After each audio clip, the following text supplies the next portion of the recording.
Welcome to Recalculating, a podcast about spiritual detours. Honest doubt and the unexpected clarity that comes from questioning the path you're Grew up on. with one way to believe, one way to belong. one version of God, one direction. And somewhere along the line, the road signs Stopped matching the destination. And I had a choice. I could keep relying on the map that had me driving in circles or start asking some different questions. recalculating. We want to talk about the concept of turning all of this into the creative space of writing.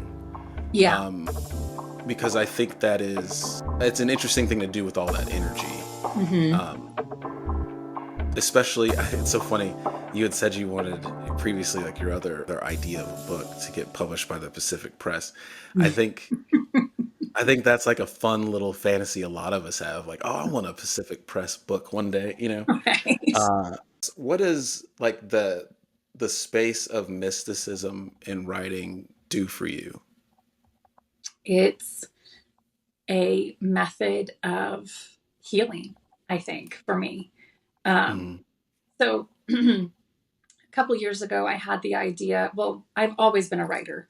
From very early on, I turned to story and the pen to process everything that was going around me, and also reading to disassociate from the world. And thank goodness I chose reading to disassociate rather than all the other options that I had to disassociate.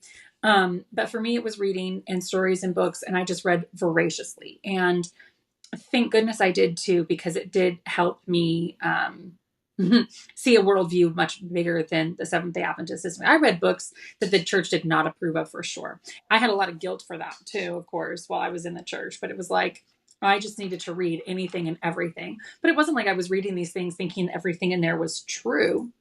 They were entertaining. They were stories. I also journaled a lot. I still have I don't know all of my journals. I have the majority of my journals back to when I was in 8th grade. Wow. Yeah, I think that's pretty impressive. It is, yeah. Yeah. But I needed to be a record keeper because as I was living my experience, I'm like, this is just batshit crazy, right? Like what I'm experiencing is crazy, right, guys? And I'm like, I just need to write it. I just need to know that I'm not crazy so that I can go back and be like, yes, that did happen. I wrote it down. I remember writing it down. I remember feeling what happened around writing it down. So I've had these journals. I've had my memories. I've had my struggle with my memory and the grappling of what's true and what's not true, which is a whole nother deep dive I could have gone into with you here. I started writing my memoir. I finished it in 2019, 2020, I think, somewhere around there. I got to the end, wrote everything out, and I'm like, this is just awful. Not the book itself. I mean, the book itself I think is good. But it's so much pain. I mean, the things that I experience, I'm like, it's just all, I was like, I don't want to glorify pain. I don't want to dwell in all of this horribleness that I experienced. And maybe, it won't help people. I mean, there's a lot of people in my story that I know it would hurt when I publish. And I have had enough hurt and pain in my life that I'm like, I don't want to hurt more people with this. I just needed to get it out for me, I think, maybe at this point. So I sat on it. But as I was processing it and what I could maybe do with it instead, that would be like a positive contribution to the world rather than just maybe glorifying negativity, which is maybe not. I don't think it is necessarily glorifying negativity, but that's where I went to afterwards when I hit the fear of people reading my story, right? So in my memoir, it became very clear that nature became my mother, like a second mother to me. And there were some scenes in my memoir, one in particular that I thought was really fascinating because I was talking to someone about it. One time I walked home. My mom's boyfriend was home at the time. I was in 5th grade and my mom was gone and he locked me out. He was just awful. And he was just the scene that I, wrote in my memoir, I remember vividly. I came home and it was just awful.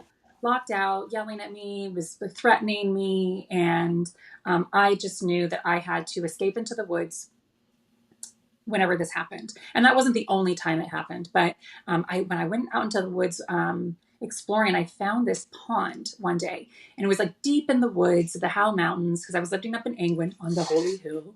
And I'm back in the woods, and I find this pond, and it's just teeming with salamanders, California newts, but I call them salamanders.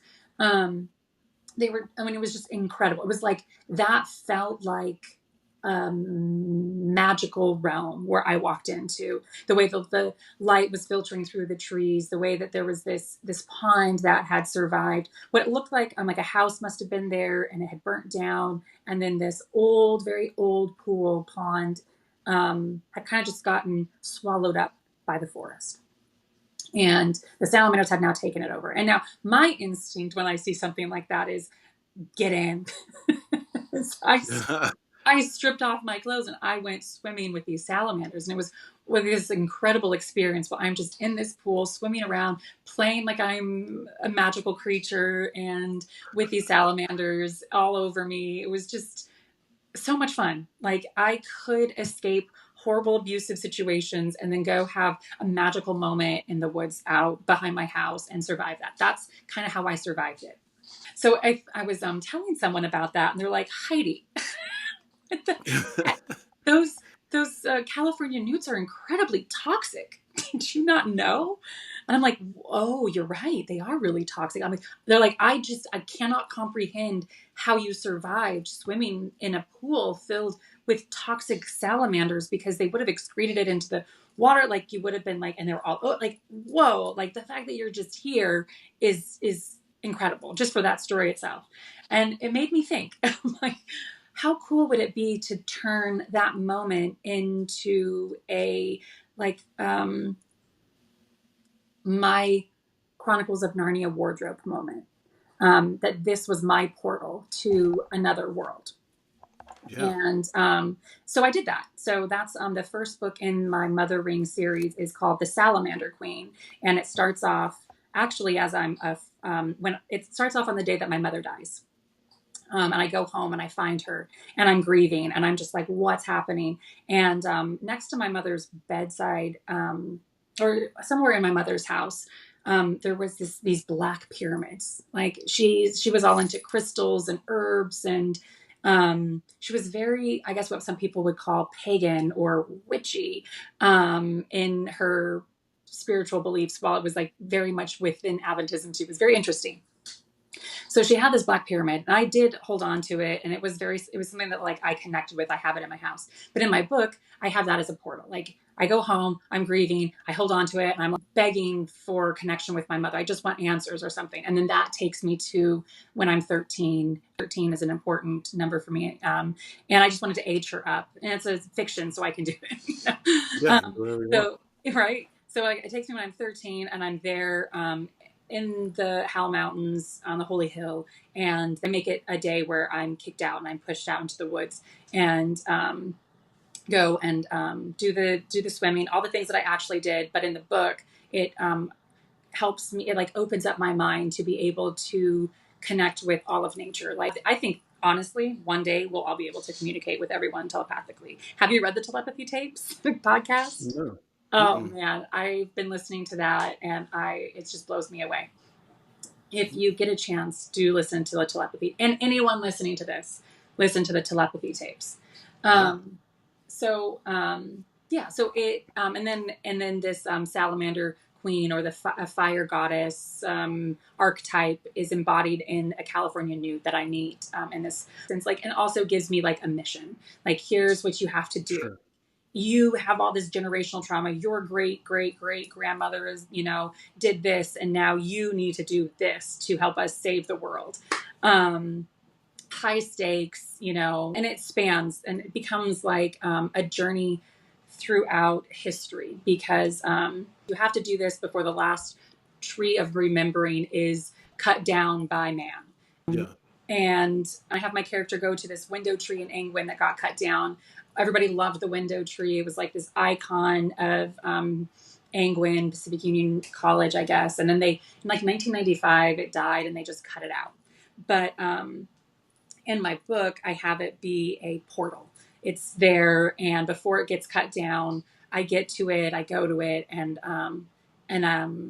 I can connect with it, and it becomes this portal. I can descend down into the roots, and the being in the roots connects you and helps you time travel. So it's like very earth cosmology. I don't want to give all the things away, but like Sure. what I'm trying to do is show how I've healed my wounds, what I've done within the past life regression, and looking into my past, my highest consciousness, what's impacted me in this life, and how I can know myself fully using all the tools that I've used to, I don't know,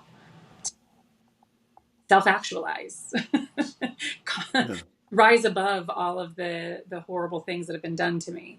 But it's more than that too. It's what I'm really trying to do with this is create community. I want to help other people, give them like kind of like a roadmap for just how they can take their pain and mythologize it themselves if they Hmm.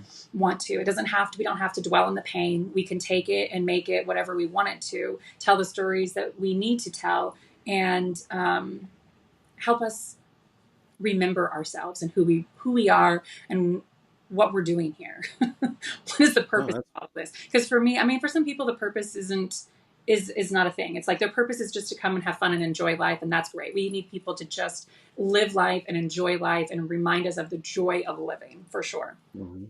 Um, but my purpose is very different, and I've forgotten that. And this book is helping me remember my purpose, speaking my truth, um, living in love, but also like being a wild woman. Um, I'm untamed. I don't want to be Mm. tamed by the world. I want people to see the power that they have within themselves to conquer anything, Yeah. and still be grounded in themselves. And they don't have to deny themselves or abandon themselves to do it. They don't have to disassociate to do it either. I've done all of that. Um, but this is my reclamation, I guess. And also an attempt to create community, because you were asking, like, what have you done spiritually afterwards? Well, I'm like reclaiming what I believe, but I don't have a community. It's just me. Yeah. And it's very lonely sometimes. And I think we are coming to a realization, all of us collectively, that we need better community. We Hmm. don't have it, especially those of us that have left church. Like, church knows how to do community. The Adventist system, they know how to do community. Absolutely. But then there's toxicity within that community and not good. We had to leave them for a reason. Um, So I'm trying to reach out in this book and this series to anyone who's ever felt like they were the cancer, that they were the problem, that they, you know, were too much or not enough at the same time. But everyone's exactly perfectly who they are supposed to be. We just have to remember who we really are, our true selves. And that's the rub, because who are we truly? Who is our, each of us? Who are we really? Because once we get to become adults, we're so conditioned and twisted up by our communities, the people around us, the systems that make us and break us, right? So Yeah. it's very easy for us to forget, who are we? Who am I? Yeah. Yeah. We're not the same. And sometimes Hmm. Christianity tries to make us the same. But like, oh, it strips us of the beauty of humanity when we do that. Because we do need people of all kinds, in all walks, telling us their experience. I don't think that everyone is meant even to be someone like me who is deeply spiritual. I think that we do need people who are atheists and go, no, can't, I don't. That's their journey and that's who they are. And I honor that fully, because we need people to question and to doubt and to make us go, wait, what? That wasn't Yeah. right. Right? Like, I Yeah. think I know. I totally agree. you get it. Hmm. That's basically what it is. But it has to be 13 books, because 13 is, I think for me, it's like the thumbprint of the divine. 13's in everything Mm. that I find. So it's my That's a book. lot of books. What was that? That's a lot of books to It, have to so write. it's not going to be something that's going to like come out quickly. This is like the rest Sure. of my life's work, right? Mhm. I I don't care if this ever becomes super popular in my lifetime. Even like I just want to leave this as my legacy for my kids, for my people. Ultimately, I mean, would it be really cool if I could get them all pumped out before I leave and enjoy having them like the set of them together? Yeah, that would be really really cool.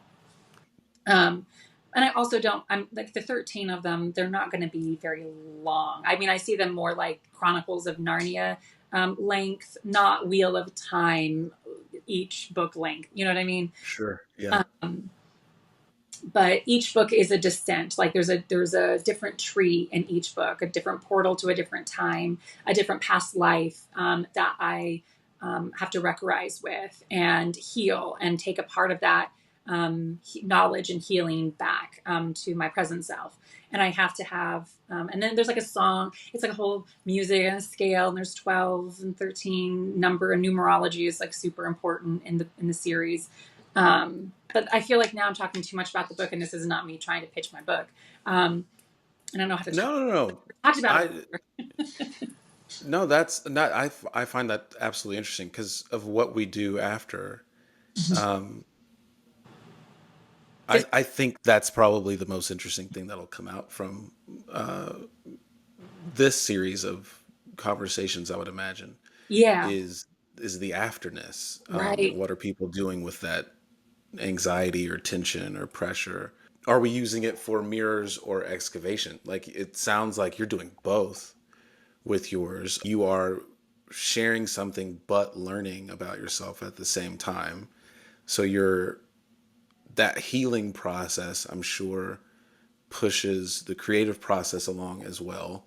Yes. Um, I imagine that process feels entirely different Mm. than, say, writing the family history Pacific Press book. Like, I don't want to put words in your mouth, but like the emotion behind creating each thing, I would imagine one feels a little more fulfilling than the other. Mm-hmm.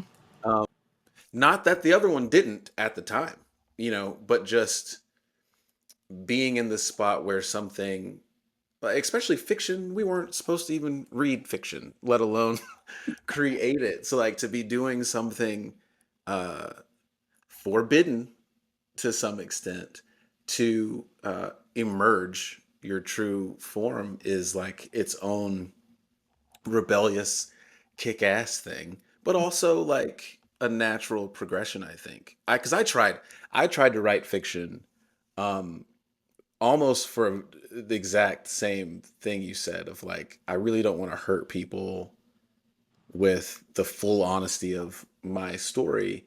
So I was like, well, how can I turn this into something else? And I started and I got maybe 30,000 words, 25,000 words into this uh, story that started from a very specific day in my life. Mm-hmm. And then I changed the ending of that day. But I got to where I was creating these characters and I was enjoying it. But I was like, you know what? This doesn't feel, for me, this feels hollow because I'm telling a fake version of a story I haven't processed yet. Mm. And so like, I had to put that down and go back and write about me first. Mm-hmm. I needed to do the excavation, regardless of what's next. Like, Mm-hmm. I had to do that. And that was it's such a weird thing because I don't want to say proud of it, but I'm so comforted by having done it Mm-hmm. that that's what makes me want to like talk about it or do something with it of just like, you can actually be excited about the afterlife. Like, not the afterlife, but after your life in a system. Like you can be excited about the things you do afterwards. And I want that for people that are struggling, that are like, I don't know that I can ask this question. I don't know that it's okay to Mm-hmm. ask this question because we're told what it looks like for people that do. you end up addicted to crack and homeless. Like, like it's all horrible. There's no like Right. uh productive member of society that was once an Advent. Like that was not I didn't Funny because I feel like I am even more of a productive member of society now. right? I'm more grounded. I'm more open. I'm more loving. I am a much better teacher. Um, Mm, I just ended, we were in summer. So I feel, I mean, the feedback that I got from my students this year was incredible. I mean, like, I'm still like, sometimes I'm overwhelmed by it.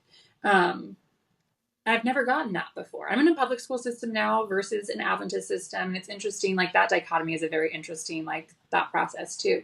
But I know it's because I've done the work, like deeply done the work, that I can see not just the humanity in everybody in my room, but truly I see the divinity of everybody in my room, because I believe that everybody has a spark of the divine in them, or like we are fractals of source energy. And, mhm. like, that whole like thought process of, not thought process, and we're that belief God is omniscient, omnipresent, and what's the third?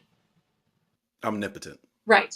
Okay. Oh, I'm yeah. like, that doesn't make sense. How is that even possible? Well, I don't know. That still bothers me a little bit. But the only way that I can think that it's even possible is if it's in God, source, divine, whatever you're going to call that, is in all things. If it's Is it all up things? Yep. and everything else, right? Like, then that makes sense. But it can't just be Hmm. one singular man, daddy, God in the sky that is everywhere at once, knows everything, and is all powerful. But if it's in all of us and we just have forgotten that, then all we need to do is remember who we are.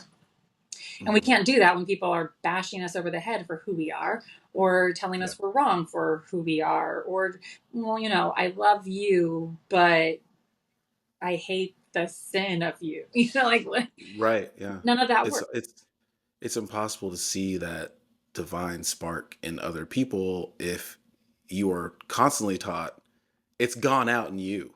We've been told simultaneously, oh, your body is a temple, but not that you have any divinity inside of you, Mm. right? So it's Mm. a shallow, hollow temple. Like, you have to protect your temple, but like not the light inside of you that is the divinity of your temple. Remove that and Right. replace it with these other things we're giving you. For sure. Yeah. It's like Yeah.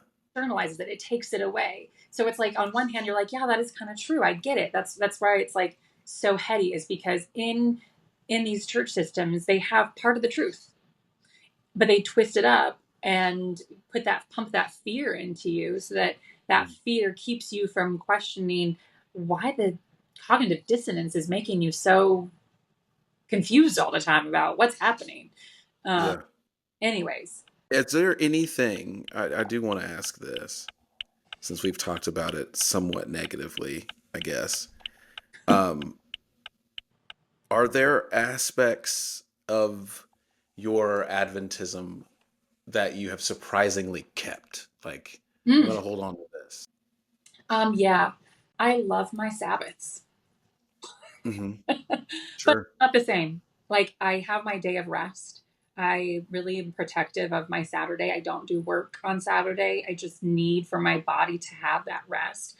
But like, I don't go to church. I don't. It truly, it's actually, I've taken it back. I'm going to say that. I've taken Sabbath back, because it was always taught to me that it was like a day of rest, but it never was. It was a day of stress and performance. And I hate the fact that my body has been a stage for, the performance of religion or the performance of others. And so I'm taking that back and be like, this is what makes me happy. I'm going to rest. And what does that look like? What does rest really mean? What does connection with source really look like for me? In church too, it's like you are so disconnected from your, I don't know, how I brought up was like, I was so disconnected from my spirituality. It was like, yeah, I would show up and go to church and I would try to be really connected, right? Like, really try, but it was so external. It wasn't internal. I don't know. I just feel very different within how it works. Like, I'm so connected right now, I feel like, to myself, my highest consciousness, all, like, I don't know what I call it. I have a hard time with names.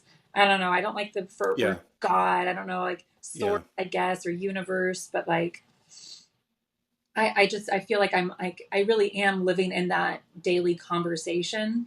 that I don't need a Sabbath rest for that like worship part of it, just for my body's sake of it. Um, Hmm. the rhythm of it. Also, recently, I mean, I've been having like this big, like the whole diet thing within the health message of the church has been a big grapple. And I'm recently coming to the point where I feel like my body is going and telling me, you need to eat a vegan diet. You need to eat really, I don't know how to describe it. What's the right word for it? But kind of more like the Adventist diet, except for Sure. not your like cultural Adventist diet. Like I mean like whole foods, grains. Like my body is just shifting. And for me to be able to connect to my mind and be not in a brain fog, the foods that I do put in my body, I'm realizing I have to be very conscious of. But it's very Sure. like what I'm eating and how I'm eating. It's very there's a completely different reason for it. Right. It's like performance based, not uh, life insurance. Right. Other part of it is I would never tell anybody else this is how you should eat. Mm-hmm. Right. And I think that's one of the worst things that you can do is tell someone else you have to eat this way in order to be saved or in order to have like a body that's pure for accepting Jesus in. Like any of that is just nonsense. I think we just need to be able to learn and trust what is our body telling us to do because my body is shifting and I'm Hmm. listening to it. But I was Yeah. resisting it because of the Adventist health message that I was raised up believing that I had to follow in order to be safe. Man, I was so scared to eat meat. One time, like I accidentally ate something with pork in it and I threw up and thought that I was going to hell for so long, right? Like Sure. Yeah. that's performative based diet, right? I think I've been very surprised by the fact that I'm going back to what seems like a very Adventist, like very conservative Adventist diet. And I've had a lot of feelings about that because of it. But I'm like, no, Sure. this is what my body is telling me. I'm listening to my body's don't like take away all the fear, take away all the ick, and just live for you. So that's what I'm doing. Sabbath is a fun one. How to make it actually restful, how to make it actually regenerative. Mm-hmm. Um, and so that's always that's been an interesting thing to see because I'll move mine around. Yeah. Like it's when it needs to be. It's not necessarily a specific day. No, I get that. Uh, and I'm not earning any brownie points by doing it. It's Mm-mm. just today's for me, today's for just the family or whatever. Yeah. I do enjoy I can put the everything that has to be done on hold today. I think everybody needs that. It's funny. Yeah. That pops up a lot in the deconstruction space of Mm-hmm. people reclaiming a Sabbath. Mm-hmm. I don't know. I honestly don't know if I even have an answer to that question. Yeah, I'm very curious. I don't know. I think I actually might still be a little too burnt to actively say, like, here's a part I'm going to reclaim. Mm-hmm. Um, you know what I will say? I I have stopped viewing what has happened with me as some kind of like bump in the road and see it a lot as the reenactment of my parents Oh. because they were something and they Mm-hmm. believed it. Mm-hmm. And then after they had children, something caused them to look for something different. And they found something and dove headfirst into it and raised us in it. But their whatever that impetus was, which they've never said like, oh, this is why we really loved this message or anything. Mm-hmm. But I do feel like they were coasting along in what they'd been handed and then found a moment in time where they needed to own it themselves and they found something that they could own. And almost to the year of when they did it, so did I. They handed me their new truth, they think. But I feel like they instilled in me the journey of have this first part of life where you have these rules and this thing that kind of teaches you how to like intertwine with the world and Mm. then there will be a moment where you have to own that yourself. And they just assumed that would be within the system, Mm. and it's not, but it's also exactly what they did. And so it's like this thing where I'm like, how angry can you be? Because I'm more like you than you think, Yeah. by doing what I'm doing. Yeah, but your choice still is a rejection of their choices and where they wound. Yeah. And that's hard for Yeah. people to face. It's super uncomfortable. Mhm. Like we really don't talk about it much. No, especially And it's parents like, too. It's like, oh, you rejected what I like indoctrinated you into. Oh, like having to face that means having to like do really deep work. That's super scary. yeah. Yeah. So it is what it is. I feel like, I don't know. I have a question for you. Do you consider yourself Christian? No, but only because I think that label contains too many beliefs that what I really say in response to that, Mhm. a Christian would say I'm not a Christian. Oh yeah, absolutely. Me neither. Like, I don't know that I would go around saying I'm not one. I Mhm. have said that, Mhm. and I don't really have a problem not saying it. I don't think I win any brownie points for being one. But um, the people, the community it's not like that kind of community, but just the amount of people I'm around, it often does more harm to claim Christianity for them. Like Mhm. that word is so toxic Yeah, based on all of their experiences but that the it is an unhelpful term.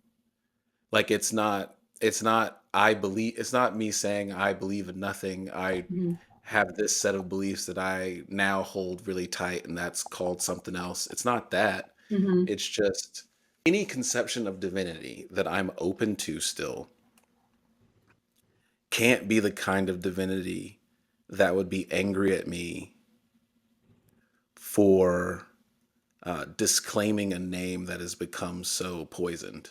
For sure. Like, Absolutely. if there's a being that says, "I told you what to do, and you guys, you didn't, so I got to punish you," Mhm. I'm I want that punishment.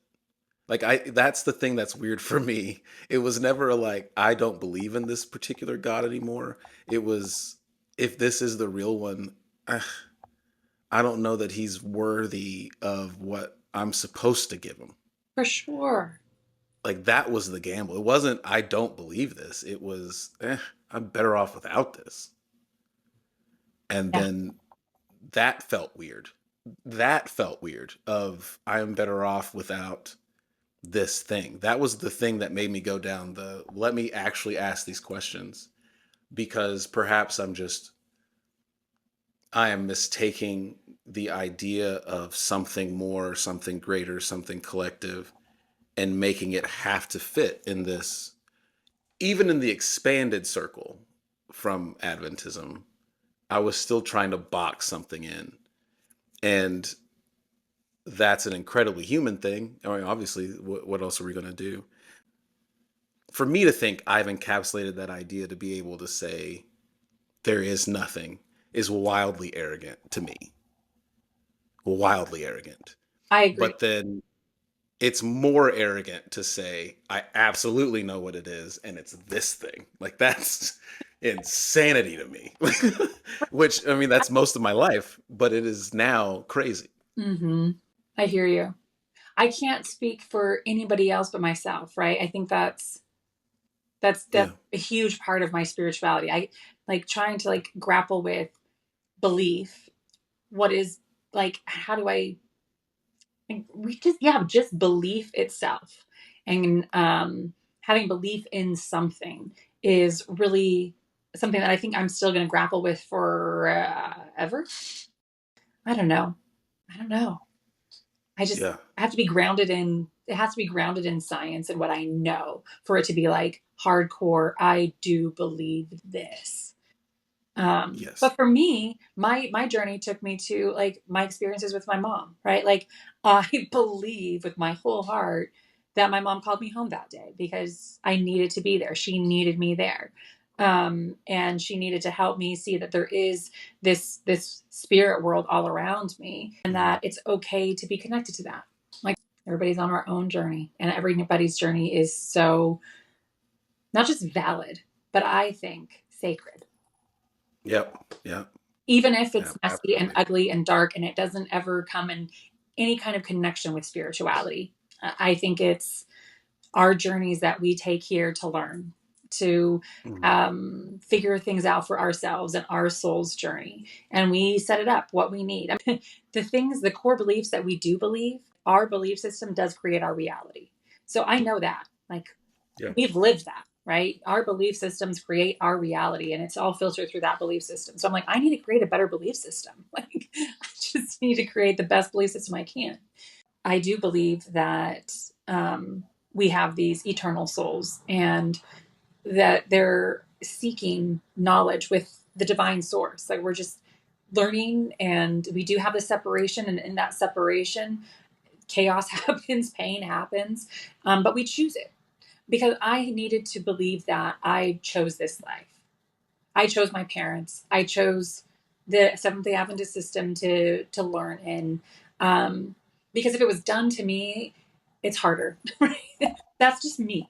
Like, if Mm. someone else was like, I didn't have any control over this, and this was just like what was done to me because blah, how crazy and scary. But when I say, I remember my soul choosing this life because I had lessons and I wanted to accelerate my learning. I put all of the hardest things that I could in this life. I did that. I only have me to Mm. blame, nobody else. That's made me feel really empowered and really confident that I can do anything, because my soul, the truest version of me that's existed in other lifetimes, not just this one, knows what I'm capable of. So when things get really hard, I don't necessarily just go to God. I go to, okay, Heidi, you planned this. You were like, Mm. I could do this, so we can do this, right? Like, help me out right now. And in those moments where I'm talking to myself and I ask myself for help, I get it. Like, I have showed up for myself time and time again. And so it's like my belief in myself has grown exponentially. Um, Mm. and now, like, the things that are happening around me are really cool. Like, people are seeing it, like, things are changing around me because my belief in myself, my belief in love, my belief in the goodness of the world and what I am capable of has shifted, and that my beliefs really are impacting the reality around me and the people in my sphere. And like, it feels like truly lived spirituality in a way that like makes me so excited, because it's like, I can see this impact. And it's almost like, I mean, and there have been almost like miraculous moment after miraculous moment, the unexplainable thing after unexplainable thing, but I'm like, it's because I'm connected. Mm. Mhm. And I'm not saying it's I'm better than anyone, but I'm like, I just want people to know, like, if you're really truly connected, like, anything's possible. We see what we're tuned into, Yeah, no, for sure. You really do and it's see just what you're tuned into. yeah. And for so much of my life, I was just tuned into fear. I was tuned into, I'm the worst, I'm the cancer. And I just, yeah, I manifested all of that. But now I don't see that. And I'm, I guess, manifesting, and using that word. I don't know. I have a lot of feelings about that word too. But like, what, yeah, it's from the inside out, that has shifted. And that's just been the best thing that I have ever experienced. And I wouldn't be here in this, feeling this, if I hadn't gone through the hell of that dichotomy, or having that in that system. I can love everybody truly. I can like honor everybody's experience, Yes. and like Yes. mean it, and not just give lip Yes. service to it, but like really truly fucking mean it. That's Yeah. awesome. Now that big sigh or big exhale just a second ago, that was an entire speech in and of itself. Just that, like Yeah. I feel like so much of life was waiting to do that, and then Hmm. it's okay, okay. Now I can take another deep breath in and keep Yeah. pushing forward. No, that's beautiful. That is a great, great place to cap this off. I think that was I wonderful. think so too. Um, Man, this was so fun. I'm It so thankful for this. Recalculating.